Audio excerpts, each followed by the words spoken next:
మధ్యవర్తిత్వ ప్రార్థన అనేది ఒక పిలుపు, ఒక బాధ్యత, ఒక అద్భుతమైన ఆధిక్యత. మన కోసం మాత్రమే కాదు, ఇతరుల కన్నీళ్ల కోసం కూడా దేవుని సన్నిధిలో మోకరిల్లడం. ఎవరూ చూడని చోట, ఎవరికి తెలియని బాధను మన హృదయంలో మోసుకొని ప్రార్థించటం. పగిలిన సందులలో నిలబడటానికి సిద్ధపడిన వారిని దేవుడు తన కార్యానికి ఉపయోగిస్తాడు. ఈరోజు దేవుని స్వరం మన హృదయాన్ని తట్టుతుంది. నా తరపున ఎవరు వెళ్తారు?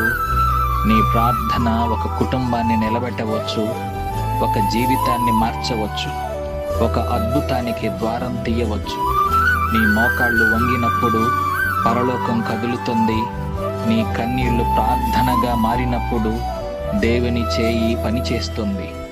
ఈరోజే ముందుకురా, ప్రభువా నన్ను పంపుము, పగిలిన సందులలో నిలబడటానికి నేను సిద్ధంగా ఉన్నాను అని చెప్పు. మధ్యవర్తిత్వ ప్రార్థన అనేది ఒక పిలుపు, ఒక బాధ్యత, ఒక అద్భుతమైన ఆధిక్యత. మన కోసం మాత్రమే కాదు, ఇతరుల కన్నీళ్ల కోసం కూడా దేవుని సన్నిధిలో మోకరిల్లడం. ఎవరూ చూడని చోట, ఎవరికి తెలియని బాధను మన హృదయంలో మోసుకొని ప్రార్థించటం. పగిలిన సందులలో నిలబడటానికి సిద్ధపడిన వారిని దేవుడు తన కార్యానికి ఉపయోగిస్తాడు.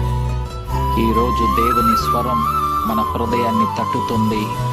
నా తరపున ఎవరు వెళ్తారు? నీ ప్రార్థన ఒక కుటుంబాన్ని నిలబెట్టవచ్చు, ఒక జీవితాన్ని మార్చవచ్చు, ఒక అద్భుతానికి ద్వారం తీయవచ్చు. నీ మోకాళ్ళు వంగినప్పుడు పరలోకం కదులుతుంది. నీ కన్నీళ్లు ప్రార్థనగా మారినప్పుడు దేవుని చేయి పనిచేస్తుంది.